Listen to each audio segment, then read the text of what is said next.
Hey everyone, so today we are going to talk about the personal statement for your residency application. While the season continues to be uncertain, one thing is for sure, the programs are going to continue and lay more emphasis on your personal statement and the ERAS CV as they send out interview invites to their desired candidates. Now in all this uncertainty, there is one factor that you definitely control, and this is your personal statement.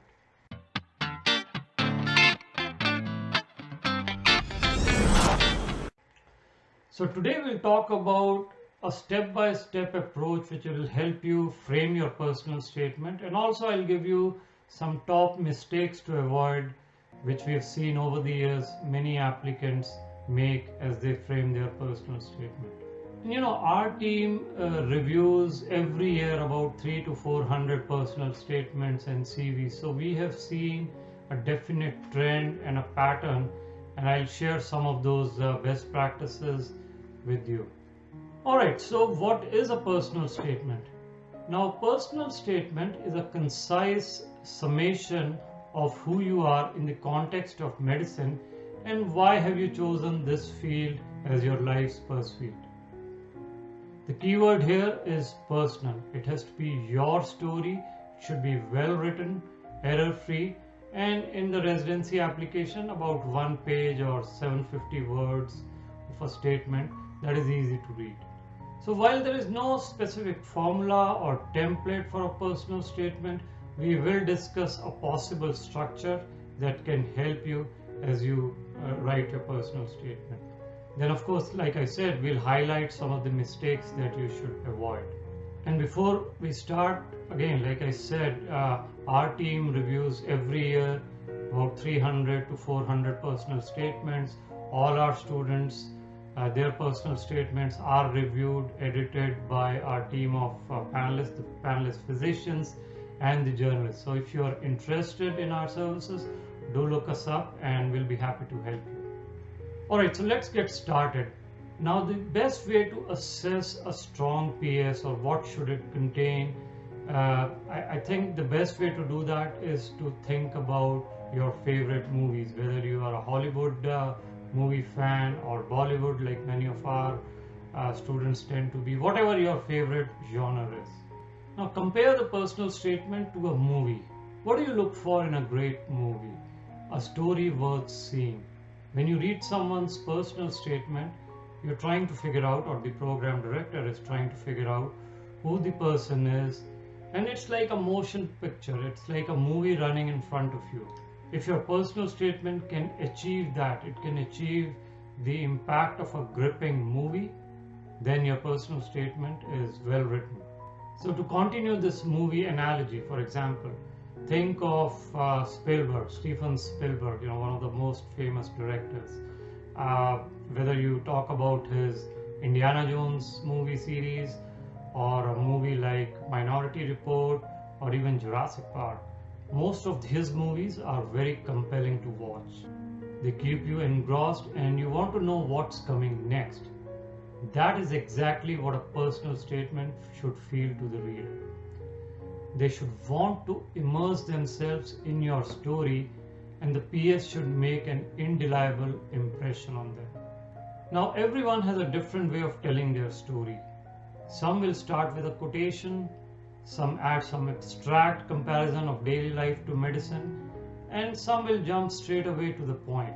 Like I said, there is no specific rule, and some of you might now say, that all sounds very good, but I cannot write a story. Give me step-by-step concrete guidance. So let's start and think about personal statement in terms of 5 different paragraphs. So I'll give you those 5 paragraphs that will help you structure. So the first paragraph is mostly the introduction or an anecdote. And many students decide to start their personal statement, like I said, with quotes from philosophers or physicians or other individuals of repute. We don't recommend this strategy unless the quote specifically helps you build the theme of your personal statement and it's not a cliche. Your introduction should be a brief story from your life that serves as a personal introduction of yourself to the reader.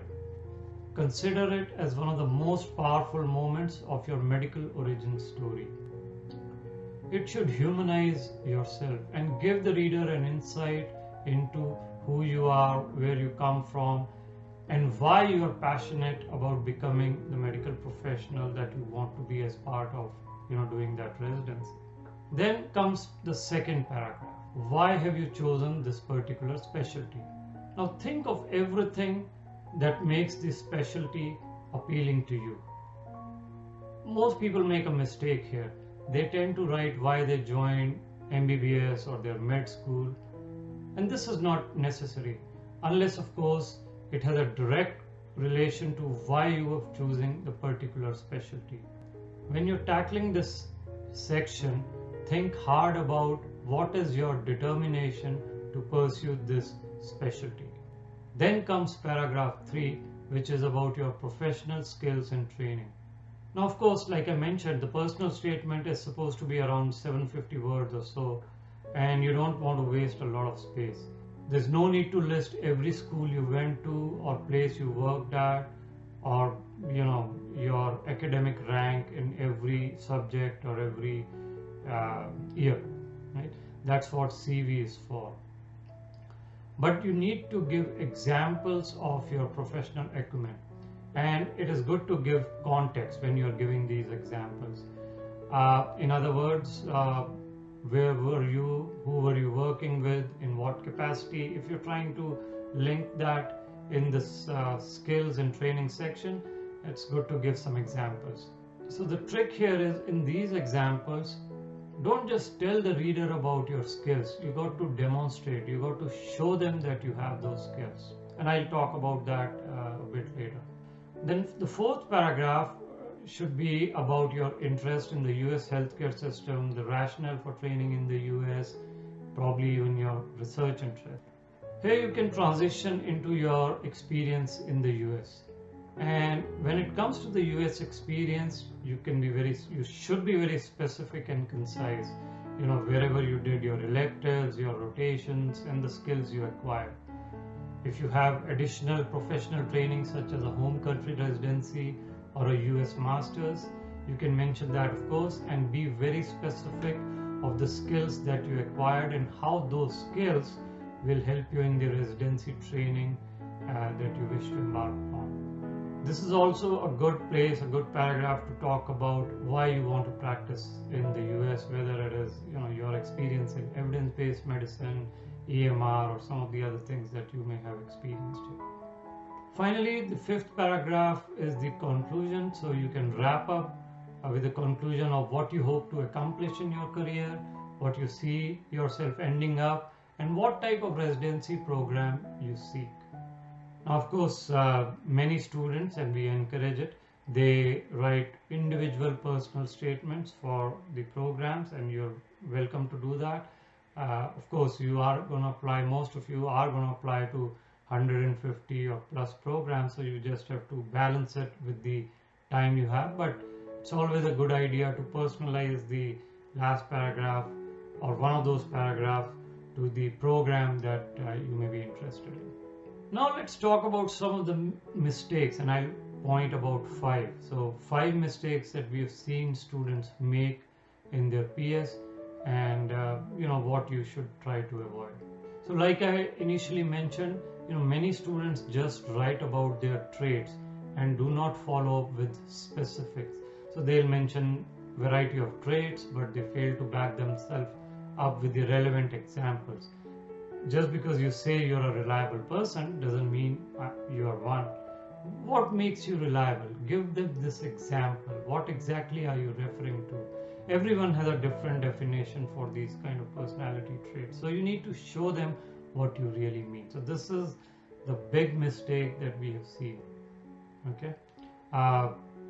So not a good kind of example in this case would be, my co-workers like me because I'm a reliable person and I'm hardworking, etc. by nature. Now the issue with this statement, for example, is hard worker, reliable, etc. saying the same thing. You are working hard, you're getting things done. You're mixing the two adjectives in a single statement, you're jumping from one to the other, losing the momentum, and you haven't really talked about anything specific here. What does it mean? How have you demonstrated that? So that kind of thing.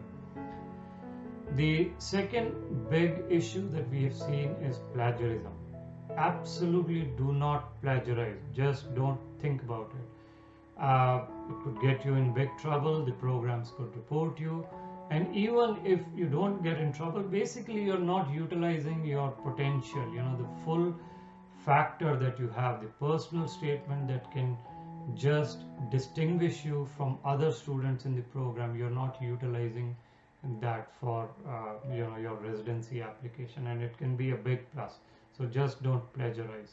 Then the other mistake that we have seen, using the same personal statement for different specialties. Remember, you need different personal statements, different PS for each specialty that you are applying for. Another common mistake that we have seen is people starting on their personal statement very late. 1 month before the ERAS deadline is actually late, right?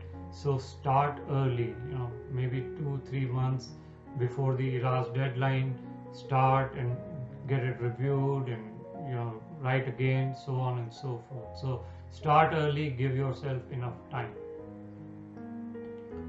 Finally, the fifth kind of major issue that we have seen is people mentioning stuff that is already in their CV. So you can mention your research experience and what you gained out of it, but don't keep repeating this institute and this professor and your role, etc. So just avoid mentioning stuff that is already in the CV. So hopefully these tips that we gave you and some of the mistakes that we alerted you to will give you the necessary tools to draft a good personal statement. But of course, having said that, if you have a draft of your personal statement or ideas or anything you want to run by us, we train our students in all aspects of match, including with their personal statement, interview prep. So let us know. Our team will transform your personal statement and will convert it into a completely original statement.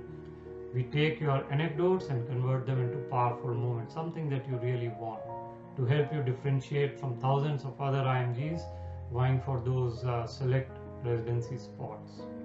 So before I end, since we started with comparing of the personal statement to the movies, let me recommend a Spielberg movie. It's called Duel, D-U-E-L. It's a 1971 movie, so slightly dated, but a very, very gripping movie.